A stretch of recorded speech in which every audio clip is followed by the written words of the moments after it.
Module 3 Profiles.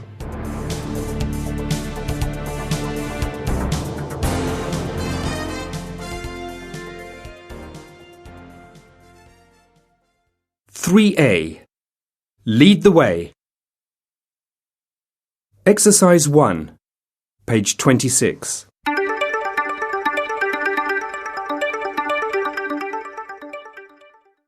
Sewing. Writing stories.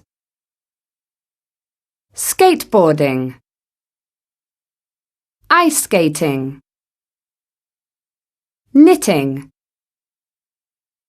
Collecting stamps. Playing chess. Boxing. Fencing. Football. Painting. Songwriting. Exercise 3B, page 26.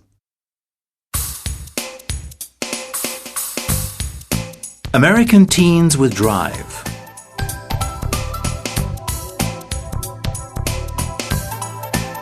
Some teenagers spend their whole lives playing computer games, watching TV, or just complaining that they are bored. While some others get out there and do things. Meet America's new generation of dynamic teens. Akiane Kramarick is a girl from a small town in Idaho whose favorite hobby is painting. Akiane is very creative and learned how to use pastels when she was 6. She pays a lot of attention to detail, and her paintings are very realistic. She finished 40 paintings that sold for as much as $25,000. In December 2001, Rainey's Leader Thompson, who was a student at Edison Middle School, had to do a science project.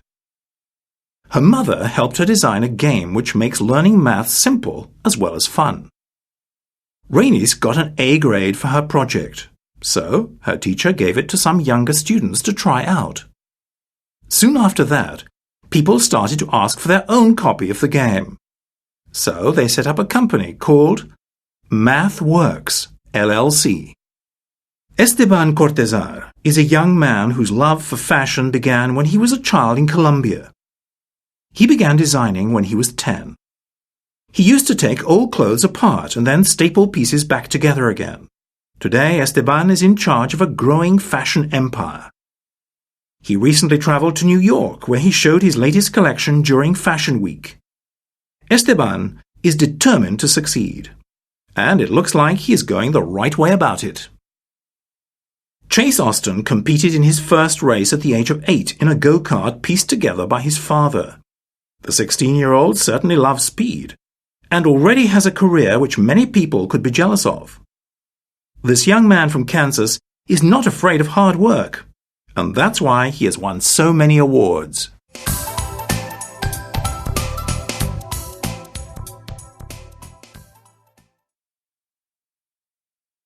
(3B) Who's Who? Exercise 1, page 28.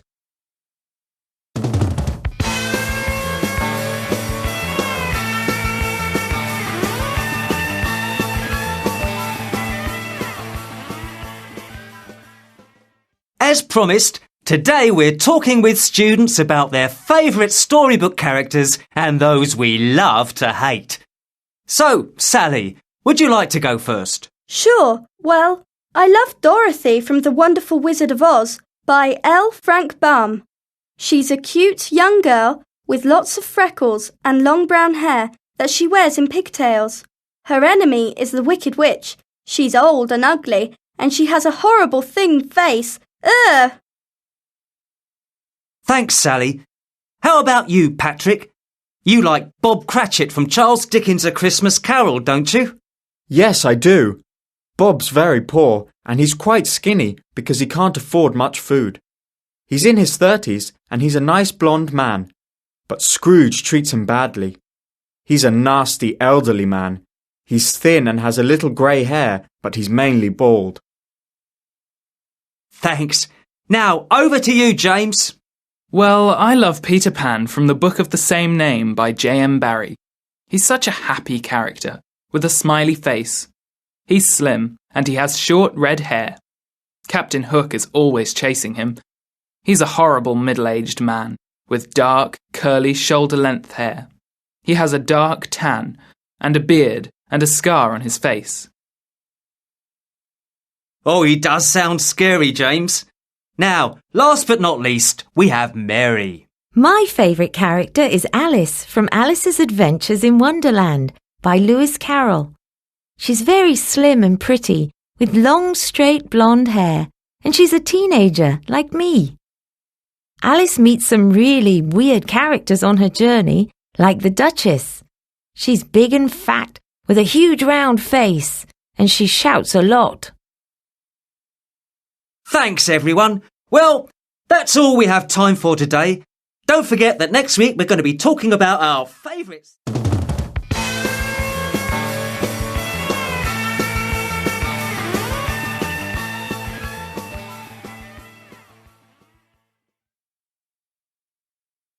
Exercise 3A, page 28.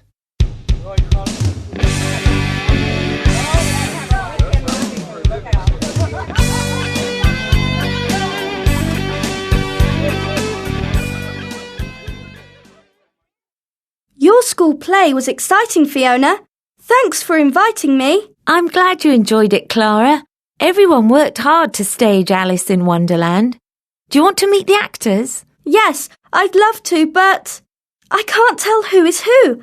I only remember them in their costumes on stage. OK, let me help you.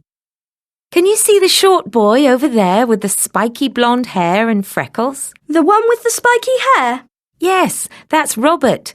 He played the part of the White Rabbit. Oh, really? He was very funny. What about the Duchess? Julie was the Duchess. She's the tall, well-built girl with the long, dark hair in the corner. She looked huge in that big costume. And who played the Cheshire Cat? Oh, that was Matt, the boy next to the coffee table, the one with the short brown hair. He's so cute. Come on, I want you to introduce me to him first.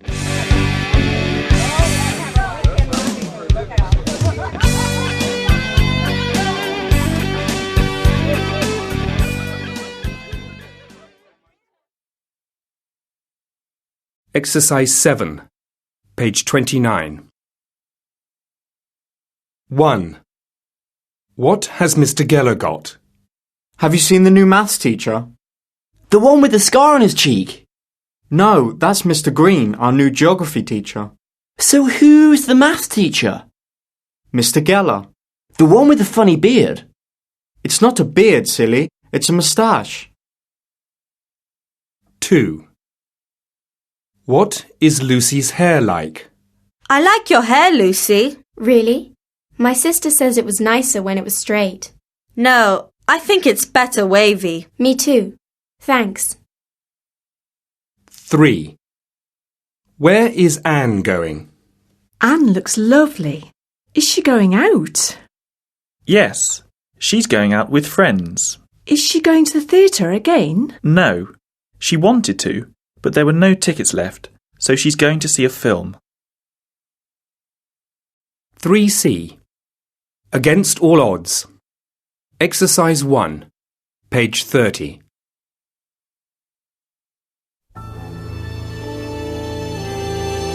The Person I Admire by Jenny Smith. The person that I admire the most is scientist Stephen William Hawking. He was born on the 8th of January 1942 in Oxford, England. Stephen is famous for his work on the basic laws of the universe. He is also famous for the way he copes with having motor neurone disease, MND. Stephen studied physics at University College, Oxford. He was diagnosed with MND while still at university. Stephen slowly lost control of his muscles and eventually he couldn't walk. Despite this, he finished his studies, got married and started a career at the university.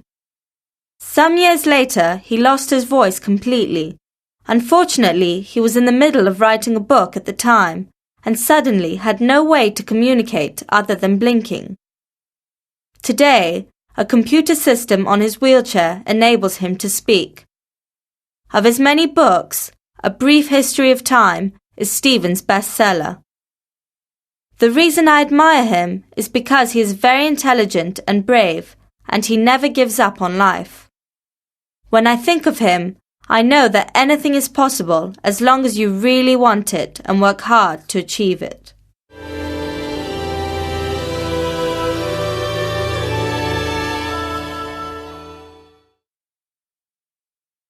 (3D) Culture Corner. Exercise 2, page 31. The Yeoman Warders.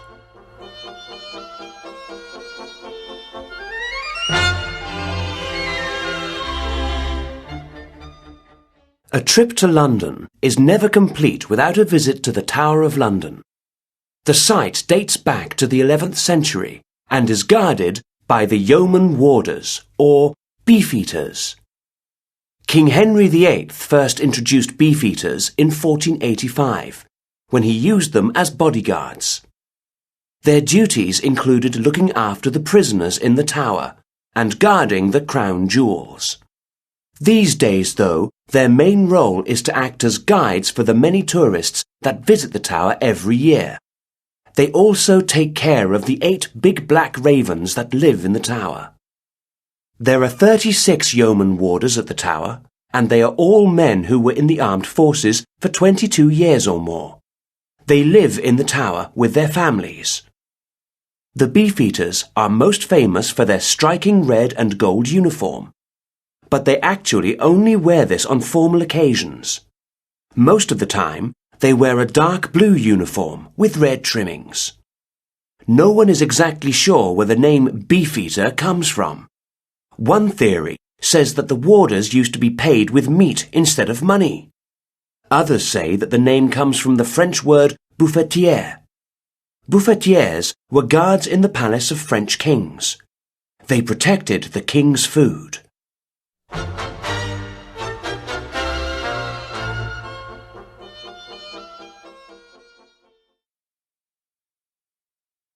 English in Use 3. Exercise 2A, page 32. A. What are your dad's hobbies? B. Not a lot, really. C. No, he's not actually. D. If you say so. E. What does your dad do? F. Yes, it certainly is. Exercise 3, page 32.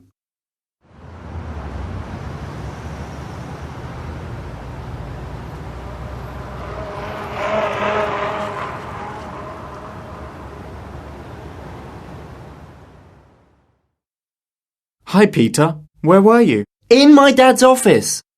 I wanted to give him some papers. What does your dad do? He's a lawyer. Mine is a vet. Wow! It must be very rewarding. Yes, it certainly is. Dad loves looking after the animals. He sometimes brings them home for the night. Goodness me! Does he have any time for hobbies? Not a lot, really. He plays golf every weekend, though, if he has the chance. What are your dad's hobbies? He likes playing board games. Board games? They're a bit boring, aren't they? He doesn't seem to think so. He loves sitting by the fire playing chess.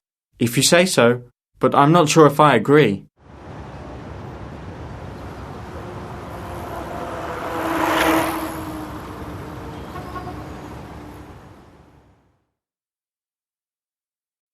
Exercise 5, page 32. Reading rules. E. Get. A. Glad. Set. Sat. Bed. Bad. kettle, cattle. Pet, pat. Extensive Reading 3.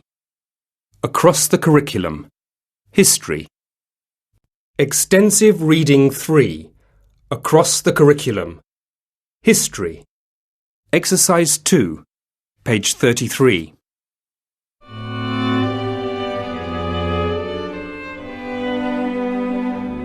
Children in Victorian times.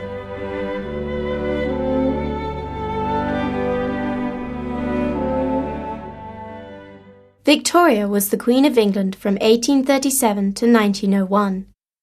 During early Victorian times, poor children worked from the age of 5 to feed themselves and their families. These jobs weren't easy and were often dangerous. Many children worked as chimney sweeps because they were small and thin. They climbed up narrow chimneys to clean them.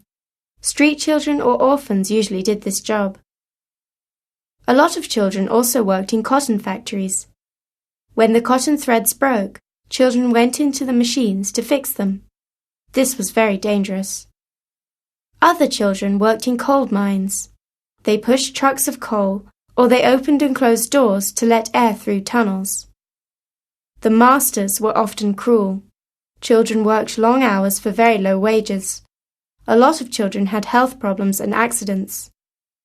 Lord Shaftesbury helped to stop adults from using young children at work. He started free schools for poor children. By the end of Victorian times, all children went to school until the age of 10.